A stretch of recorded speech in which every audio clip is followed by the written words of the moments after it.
of the Hilo Stitch podcast. I'm your host, Kristen of Media Peruana Designs, and I'm here to talk to you about what else? Knitting.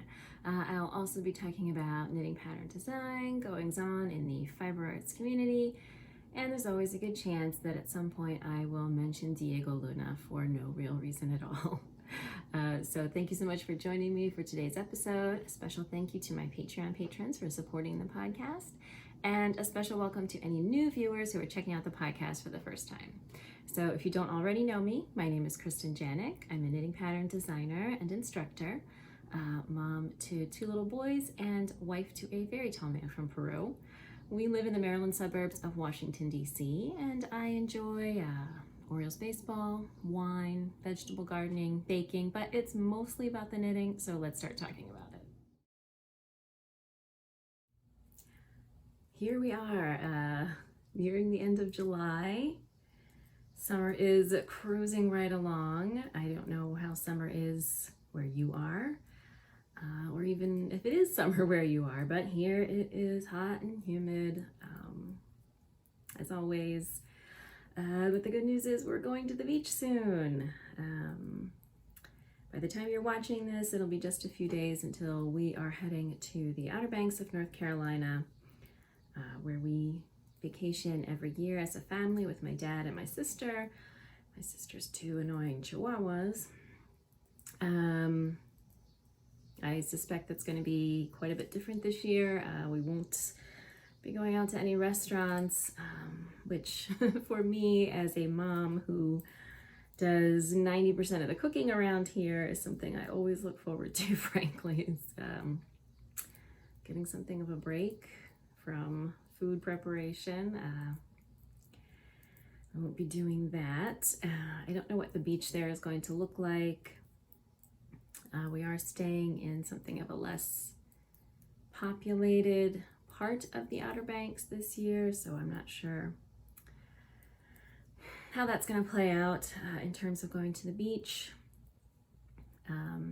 As always, we have rented a house that does have its own pool, which works well because I have 2 boys. They are 7 and turning 6 on August 1st. So their tolerance for the beach is still a little bit limited. They don't want to sit out there all day. They're not old enough to really be in the water by themselves. So having the pool makes things a lot easier. We have not been going to, our community pools are open. We have not been going. I don't feel comfortable with that.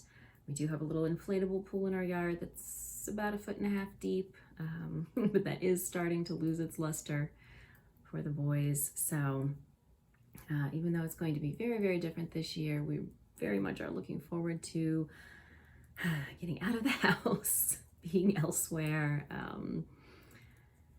relaxing maybe a little bit more than we've been able to here. I don't know about where you might be viewing this from. Here in the United States, the virus is not only still spreading, but spreading more and more rapidly, it would seem. Things opened back up when they shouldn't have. People aren't wearing masks when they should be. And as opposed to following the examples of the many countries who have more or less gotten their outbreaks under control, not to say that they've disappeared, but that they have minimized spread, we seem to just, be doing whatever we feel like. And weirdly enough, that doesn't work to control a virus. So we are still mostly staying at home when we're out, of course. We wear our masks. I got masks for the kids. I ordered them from Etsy. I got 2 really cute ones with animals on them, and my older son put his on fine, but he only wore it for, long enough to try it on, let me take a picture. But he was at least willing to put it on, and he is on the spectrum, so I never know how things are going to work. for him, but he is also a big proponent of following the rules. So, or at least telling other people when they're not following the rules. So he was okay. The little one, I couldn't even get him to try his mask on. He ran screaming from the room. So staying home is what we are doing for the most part.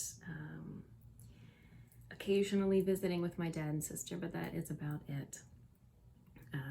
Schools here in our county are going to be starting online only at the end of August. They are supposed to remain online only for at least the first semester, and then obviously they'll reevaluate. Had they opened regularly, I would not have sent my kids anyway. But I realize that that is a privilege that I have because I have been a stay-at-home mom or work-at-home mom since JJ was born. So I can continue to homeschool them if necessary, although it might cost me my sanity. And I don't have to worry about childcare. Not everybody has that luxury. So as much as I'm not looking forward to homeschooling my children again, I recognize that we could certainly be in a more difficult situation. So normally, you know, I'm really looking forward to fall. It's my favorite season. This summer has really just been lousy because we can't do anything. But fall, it looks like it's just going to be more of the same, perhaps with better weather. Rhinebeck has been canceled. We usually do go to Rhinebeck and rent a cabin for a long weekend and bring the kids. Obviously, we won't be doing that. We have talked about perhaps doing a long weekend in the Shenandoah in Virginia. Before we got married and had kids, my husband and I used to go there sometimes for a long weekend in a cabin. And it's, you know, especially nice in the fall, so maybe just a chance to get it, another chance to get out of the house. We shall see. So, other than that, things are the same. We're at home and nothing fun is happening. Yeah, that's pretty much it. I guess we should start talking about some knitting. All right, I want to do a quick pattern drop for you in this episode. This is not actually a new pattern, but this is a newly upgraded pattern. So I recently re-released the Cunningham Falls pullover pattern. And I'll go ahead and pop a picture in here. So I updated this pattern to include 4 additional sizes, so it is now sized up to 5X. And I've also put it into, this pattern is about 4 years old, I think. So I've also put it into my latest format, pattern layout, and I have provided a new, clearer schematic laying out all the measurements. And I've also put a photo of the schematic right on the pattern page on Ravelry. So that you can check out the schematic before you buy it and make sure that it's going to fit you, or at least know how much, you know, futzing with the numbers you might have to do if, you know, you happen to know that a particular measurement of yours is a little outside the average and you want to adjust for it. You can see how much work you might be in for. So this is a DK weight pullover that is worked from the bottom up in the round.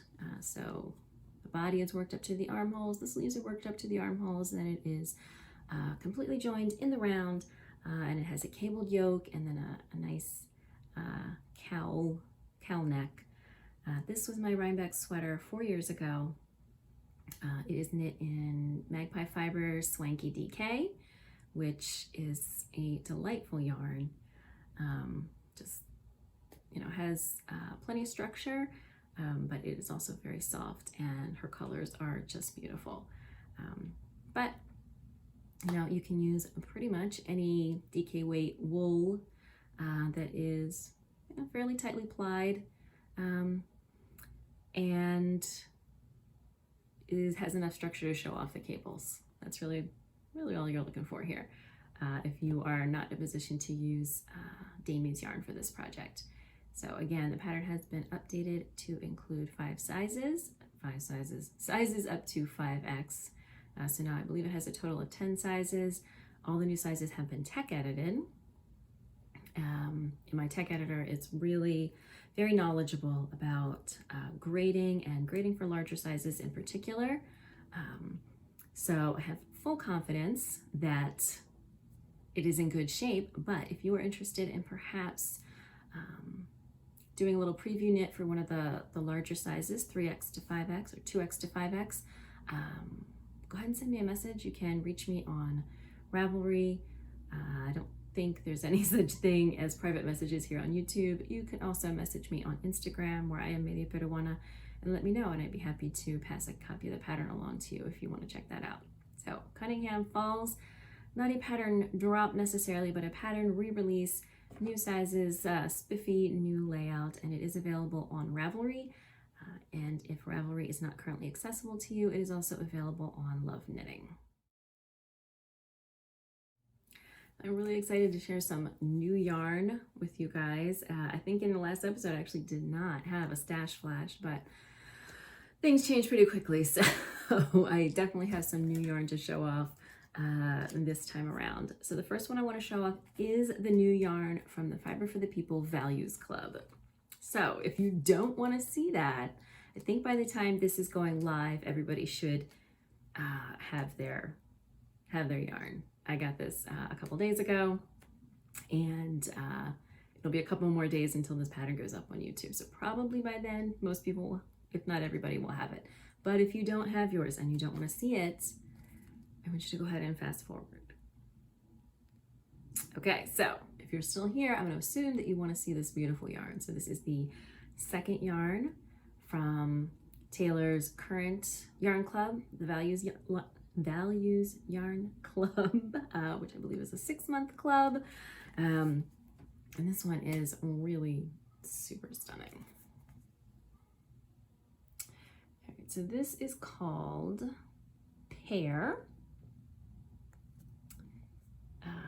And it is just these sort of beautiful gold, a little bit of pinks and oranges, some darker browns, a hint of a light green in there. This is so beautiful. So needless to say, I am thrilled with this. Now again, I got the merino single fingering weight for my yarns, so pretty much all of mine are probably going to become shawls at some point. You know, maybe you could fit them into some kind of sweater. If you paired them with a solid, I don't know.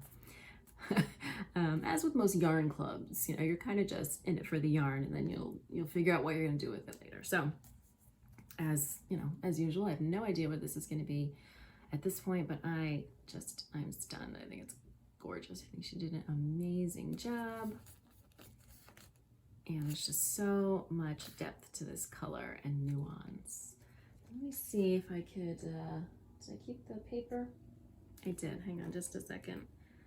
As usual, I don't have things ready before the podcast. Okay, here we go. So I found the paper. So this is her inspiration photo. So you can see this is a beautiful pear still life. It looks like oil paint, I would say, from my days many years ago in art class. And you can really see that she just really nails it. I'm so amazed how she does that every time. She just really gets everything in there. So yellows, oranges, browns, pinks, even that little hint of green from the leaf at the top. You can see that sort of right in here. Just amazing. So yarn number 2 from the Values Club, stunning as always. If you have not checked out Taylor's yarns, definitely do that. I'm going to try to do that thing where and I don't know which side it pops up on, but the thing where I pop up a link to her YouTube channel, where she has all these really fascinating behind the scenes vlogs of her dyeing. She also has a wonderful podcast. So definitely check that out and check out her yarn. So that's the first one. And this is the only one that's really for me. The other yarns are for designing, which technically is not for me. It's for you guys. So I recently purchased the yarn for what's going to be my final pattern of the year. So now I have all of the yarn that I will be using this year. And I know you're thinking it's probably a bad idea to drink coffee around the yarn, and you're not wrong, but you know, what are you gonna do? So this is a new to me dyer. We're Yarn Company. It's not an indie dyer.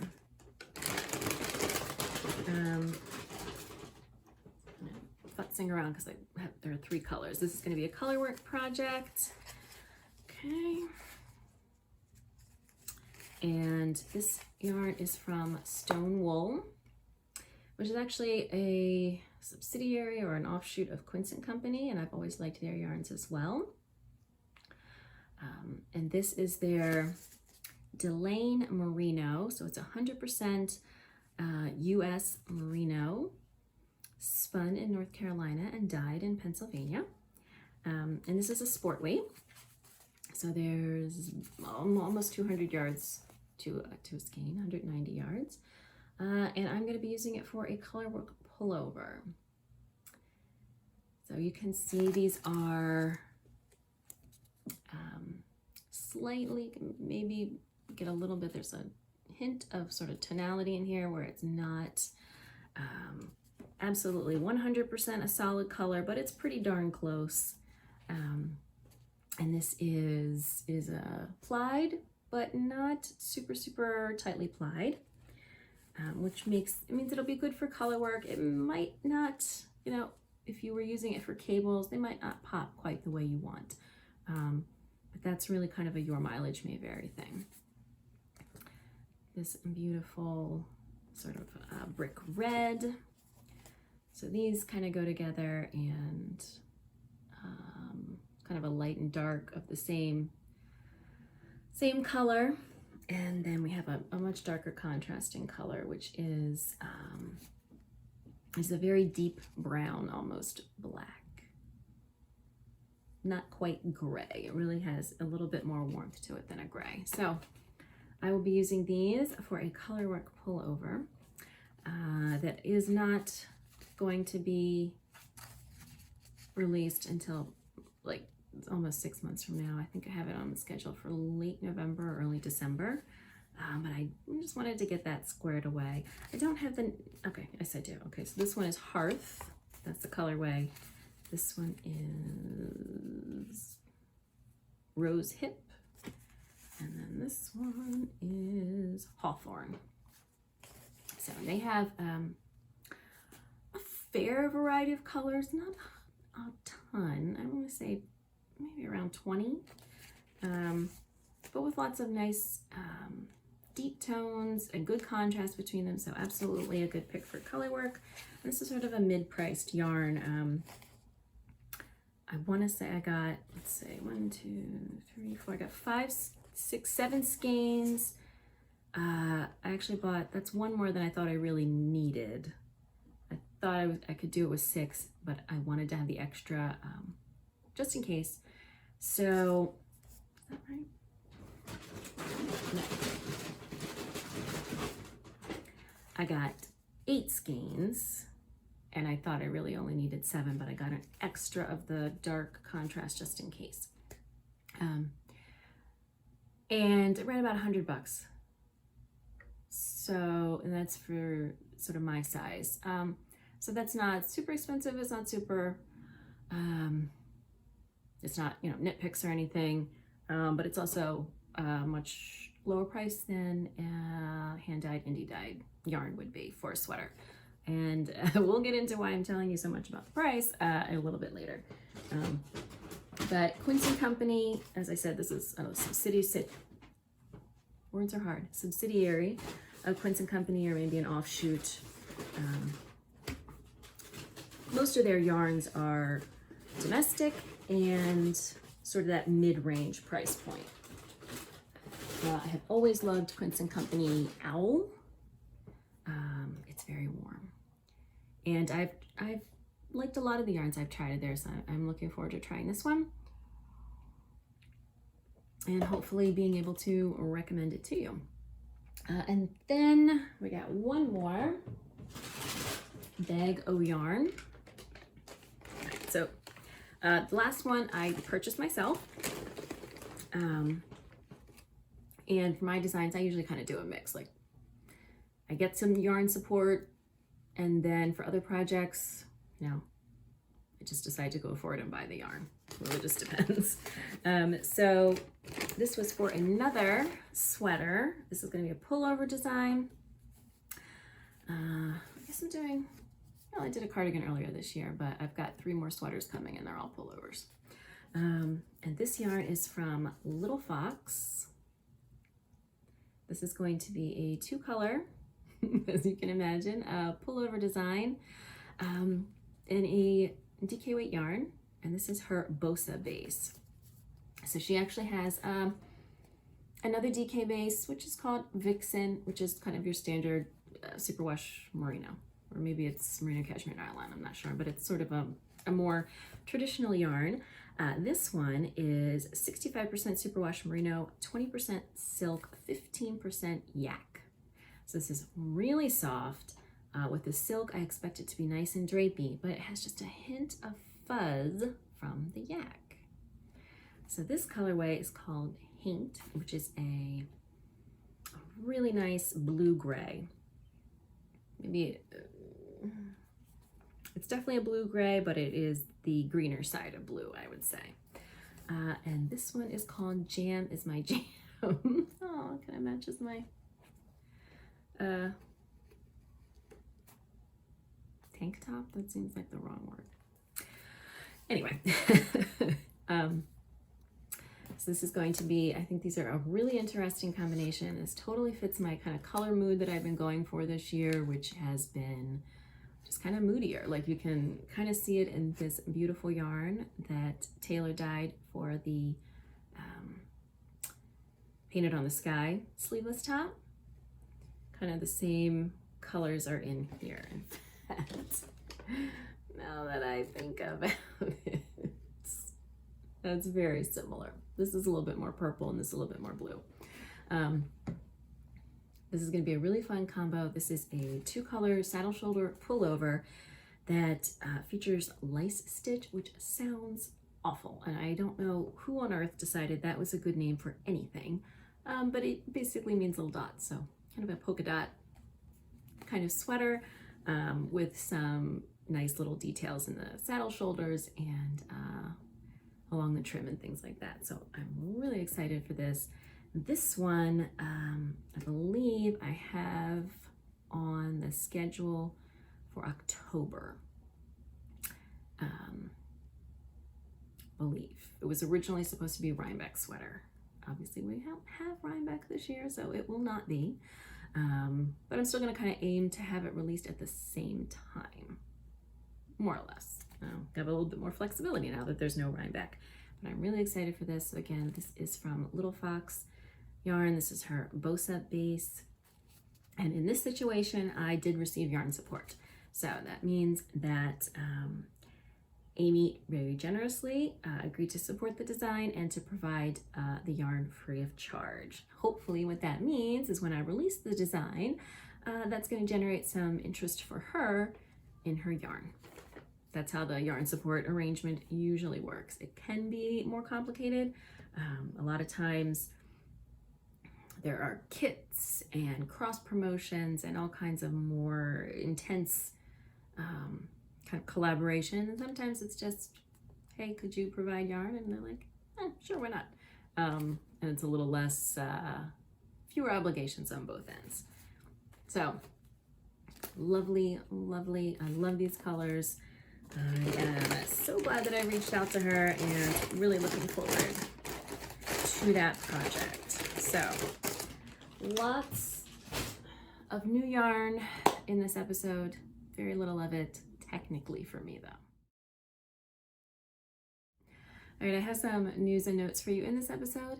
And this segment is probably going to be a little bit longer than it usually runs, just because I have a lot of things to talk about that I think are important to address within the fiber arts community. Let's start with some actual news, which is that beginning in January of the new year, 2021, I'm going to begin offering pattern translation services. Before I left my job to stay at home with JJ in 2013, I worked for the Organization of American States, which most people aren't familiar with, but I will tell you is kind of like the UN, but for the Western Hemisphere. So it is, member states are all of the countries of North America, most of the Caribbean, and most of South America. And I was on my immediate team, the only gringa, and so a lot of translation work just naturally fell to me because you, generally speaking, are best at translating into your native language.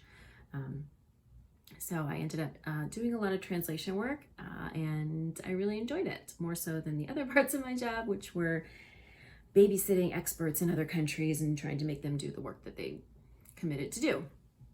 So that's really a story for another time. So I enjoyed the translation work. I began taking on some freelance translation work. I became a member of the American Translators Association and the National Capital Area Translators Association. And then started to do more of the freelance work after I had left my job at the OAS, and I only had one baby. But then pretty quickly I had another baby, and I just did not have the bandwidth to deal with much translation work. Being a mom sometimes kind of melts your brain, and translation really requires a pretty active brain. And then I got, more into pattern design and decided to focus on that. So while I still do some volunteer translation work, I have not been doing any formal, sort of freelance work for the last couple of years. But beginning in the new year, I'm going to begin offering pattern translation. Ideally, I would love to translate from Spanish into English. But I'm sure that translating from English into Spanish is probably going to be the bulk of what people are looking for. So I'm going to be offering both. And in the meantime, I need to kind of get back into the groove of things. So I'm going to be doing, through the end of this year, a little bit of pro bono work. So if you have been interested in having any of your patterns translated, and you want to give me a chance to get a little practice translating knitting patterns, which is a little bit different than my previous work translating documents related to drug control policy, send me a message and I can let you know sort of what the time frame might be. Again, it's going to be free of charge, but I might not be able to do it quite as quickly as you were maybe hoping. So again, I will be kind of getting into the groove of things and practicing with that.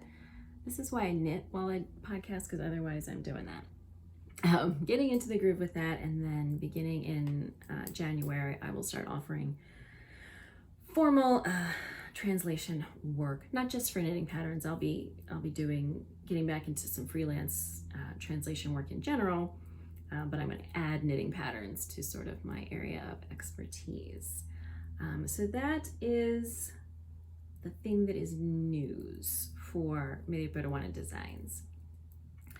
Another bit of sort of fiber arts related news is that Ravelry is still inaccessible for a lot of its what are now former users.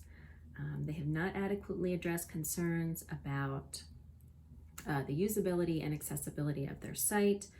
The new Ravelry redesign is still causing eye strain, seizures, migraines. And they do not seem to be doing much about it. And in fact, one of the people who has been most outspoken about the accessibility issues, recently on Twitter, Cassidy accused her of spreading lies about Ravelry. And I don't know for certain everything she said about the issues, but I do know the point that Cassidy was trying to make was that this person had lied and said that Ravelry sales were down. That's not actually what she said. What she said was that she did an informal poll of designers, and most said their sales were down. That doesn't necessarily mean that Ravelry's sales as a whole are down. And that really struck me as kind of misconstruing and gaslighting, which is especially disappointing because one, I think Ravelry has always given the impression of being very supportive of the community. And then two, on the reverse side, I think the community has always been very supportive of Ravelry and the people who run it. So I am very disappointed. Again, this is not, I can use Ravelry just fine, but that doesn't make it okay because lots of people can't. And I think it's quite possible that Ravelry itself doesn't have the capacity to address this issue. They're still a 6-person team, but if that's the case, I think they should have been upfront about it. And I also feel like if they had come right out and said, look, we understand this is an issue, but we don't have the ability to address it within our small team, I think people would have been really more than willing to do some crowdfunding and raise money for Ravelry to hire an outside expert to assess the site and determine what needed to be done. But instead, they have been shutting down threads and ignoring. They've disabled comments on all of their social media. It's really disheartening to see the way this is being handled. So to that end, if you are also a designer within this community, I'm going to include a link to a letter that has been drafted by a group of designers. They're looking for signatures from designers because designers, their sales and their advertising money are what primarily funds Ravelry. And if we can get enough designers to say, this is something you need to address, the hope is that maybe, as unfortunate as that might be, that's what it takes. The hope is that maybe they'll be more responsive if they see this coming from basically people they rely on to keep the site going. I don't know if that is actually how it will pan out. And again, I think it's unfortunate that is maybe what needs to happen because they should just be listening to people. But I will include a link to the letter in the box down below and in the show notes as well. So if you're a designer and want to check that out and hopefully sign your name, so maybe we can get moving on this. Again, I think just a lot of goodwill was squandered and people within the community would have been more than happy to step up and help, but Ravelry has really just been shutting everything down, and that's not the way to address it at all. So I'll include that link. That's sort of fiber arts news. A lot of wildlife outside. Okay, and now something that's, I don't know, notes.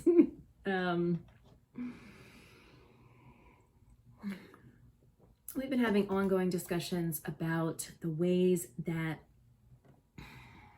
the fiber arts community, the knitting community are not welcoming or exclusive and are not bringing together people from all races and ethnicities, people of all sizes, people of all economic circumstances. So I'm going to start by saying that's very true. So what has been at the forefront this past week or so is the yarns that designers use for their samples and recommend in their patterns. There's just so much involved here. So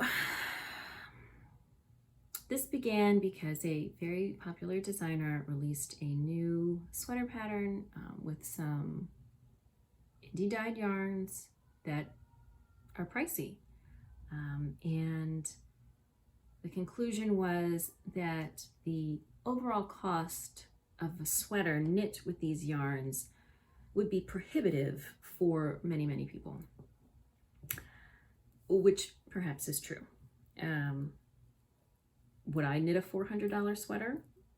No, because I can't afford to knit a $400 sweater. However, the conclusion to that discussion seemed to be that pattern designers need to start offering alternative yarns.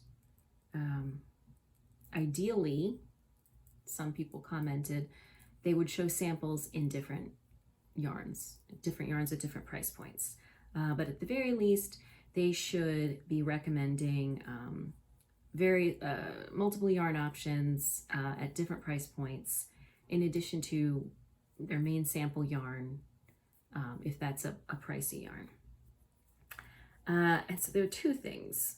One is that, as I was talking about yarn support earlier, it depends on the specific collaboration, but the idea behind yarn support is that the dyer is providing you with the materials, and in exchange, you are going to promote their yarn.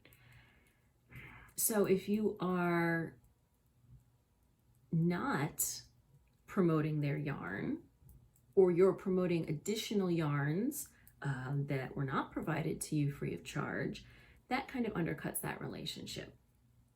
So that's one thing to think about.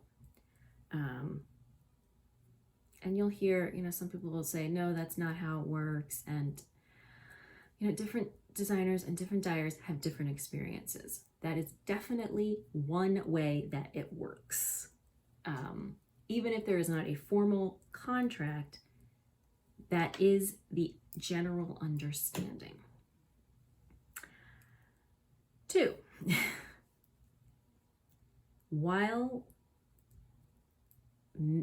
making knitters of different economic circumstances and backgrounds feel welcome and included in the knitting community, fiber arts community, is an important goal, something we should be working toward. I am feeling frustrated again because the solution we seem to have come up with again is that designers need to do more work for free. And we already had this discussion earlier this year when we started talking about size inclusivity. So my concern is not with the goal, my concern is with how we get there. And my concern is with the fact that the solution always seems to be that designers need to do more work. So I've had a fair number of, if I'm being nice, discussions, if I'm being accurate, arguments with people this week. And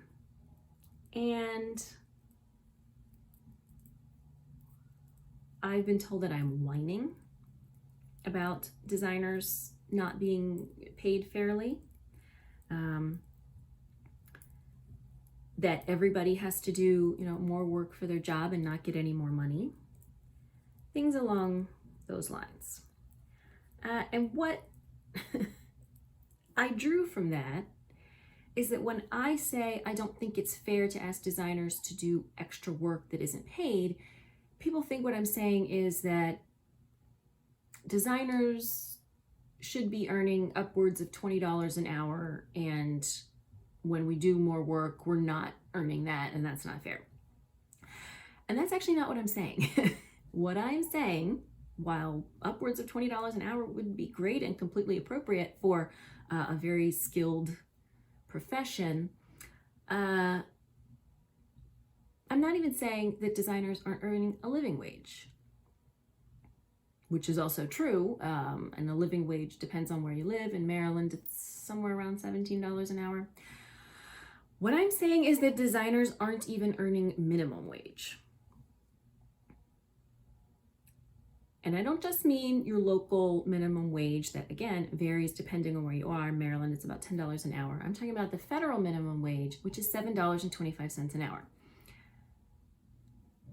And so in order to sort of delve into that a little bit more, I've written a blog post which uses some data for Ravelry to demonstrate how few designers are earning anything that could be called a living.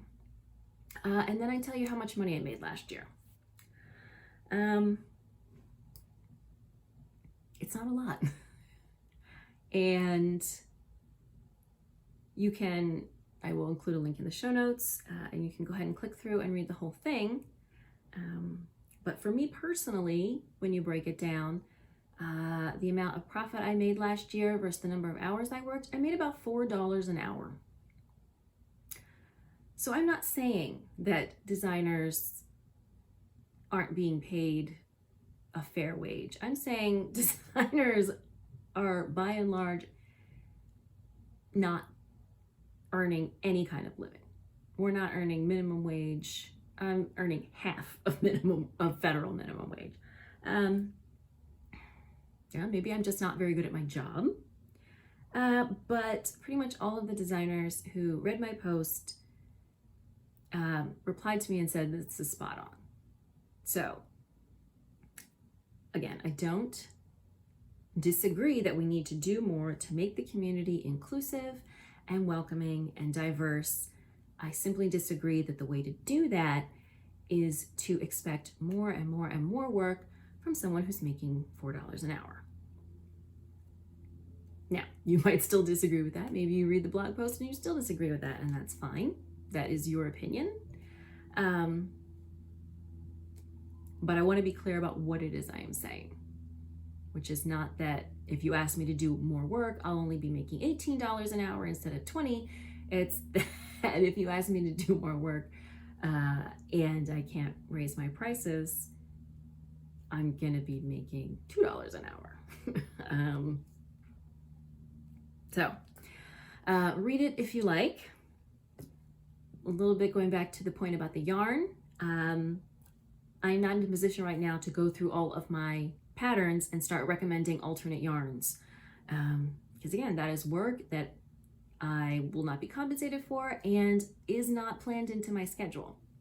And a lot of designers right now are already doing something that was not in their schedules, which is looking for alternate platforms for their patterns because of Ravelry screw up. So that's not something I can do right now.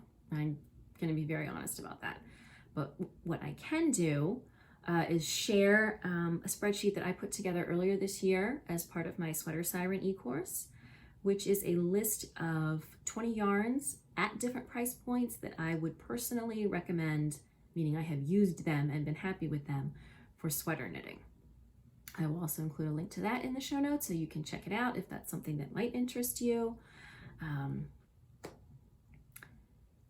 Hopefully it will be a resource for some knitters. I will continue to add to it as I knit more sweaters and can tell you about the yarn. That is what I am able to do at this point. So check that out. Check out the blog post at the end. I am happy to hear your creative ideas for ways that we can address these issues about inclusion and accessibility in our community without without asking for more labor from people who are already earning $5 an hour. So I hope you'll check out all of that stuff. All right, for Adelante in this episode, I have mostly been working on a design that is top secret because it's going to be published in February through a third party, and I can't really share anything about it. I am very busy on that. I am very behind. Not on the pattern itself, on the sample, which is always the case. I'm not a very fast knitter. It is color work, which I am especially not a very fast knitter at. And it is just kind of plodding along, and that has been my primary focus. I will not have a new pattern in this month. Obviously, the month's almost over. I will have, at the very least, a pattern re-release in August.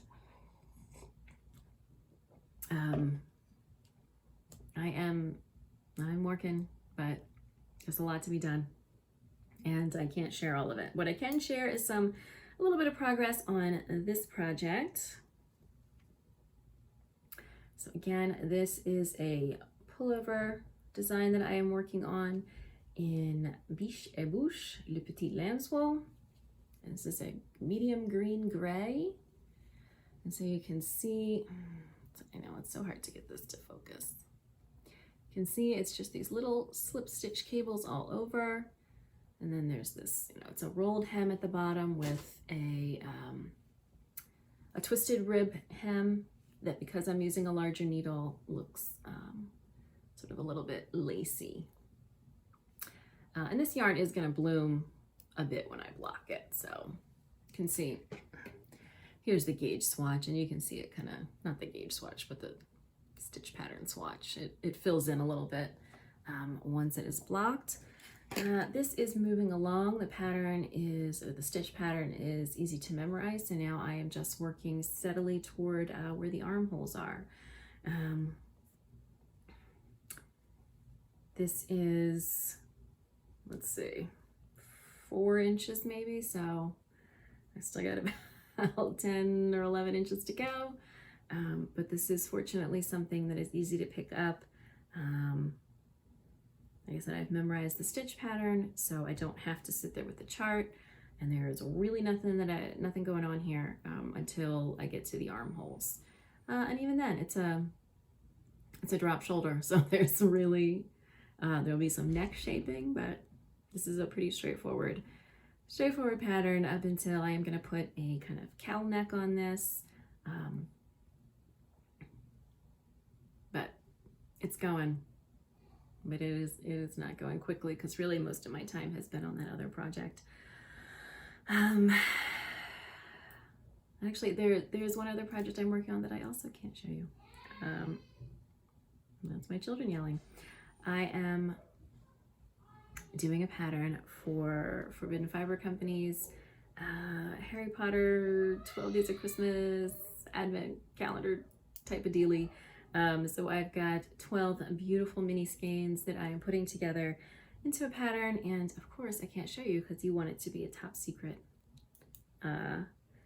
advent calendar, and I don't want to spoil the surprise for you, so I am working on that as well, but only the green sweater can I show you at this point. As I said, the green sweater I think is going to be early September. I'm hoping to make big progress on it on the drive to the beach. Then again, I have kids, so who knows. August is hopefully going to be the re-release of the Jaji pullover in the new unisex sizing with the shaping and modifications for women. So getting a little wrinkled there. Again, this is another drop shoulder, so I'm just working round and round and round until I get to the armholes. More little cute slip stitches. I guess that's my thing. And that's, hopefully that re-release is going to be, it's going to be late August because I'm still working on redoing the sample, but that is probably what it's going to be up in August. And then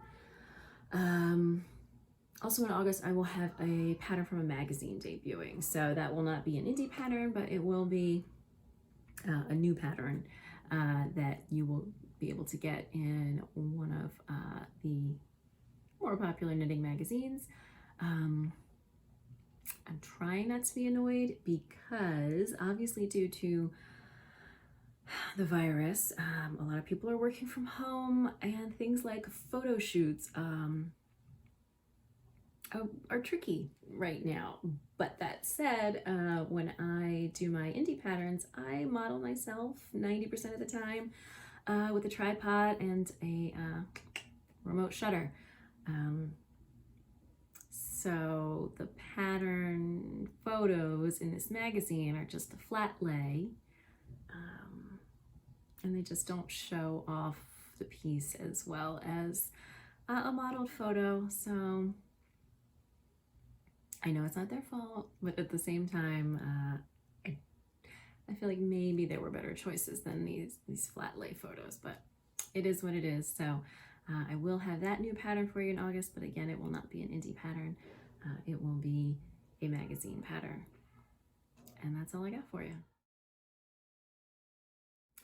All right, that is what I have for you in this episode. And in the month of July, I'm going to head out on vacation soon. I will still be knitting away, but I will be taking a little bit of a break. I will not be answering emails. I will hopefully be on social media less, although, you know, it is hard. I feel like if I'm not on Twitter, I don't know what's going on in the world. It's probably not healthy. But I am going on vacation, so you will probably be seeing a little bit less of me around social media, hopefully. Thank you for joining me for episode 24 of the Hilo Stitch podcast. You can find show notes with links to everything that I talked about at mediaperuana.com/Hilo and Stitch. A special thank you to my Patreon patrons for supporting the podcast and Media Peruana Designs. If you are interested in becoming a sponsor and getting all kinds of perks like free patterns and more behind the scenes sneak peeks and all that good stuff, you can find more information at patreon.com/mediaperuana. If you are watching this on YouTube, please subscribe, like, share, comment, all of that good stuff that will help increase the reach of the podcast. Get some other people watching. We are slowly working toward our next subscriber goal. So if you can help me out and share the podcast, that is greatly appreciated. If you're looking for me on social media, you can find me on Instagram and Ravelry as Media Peruana, and I will see you next time.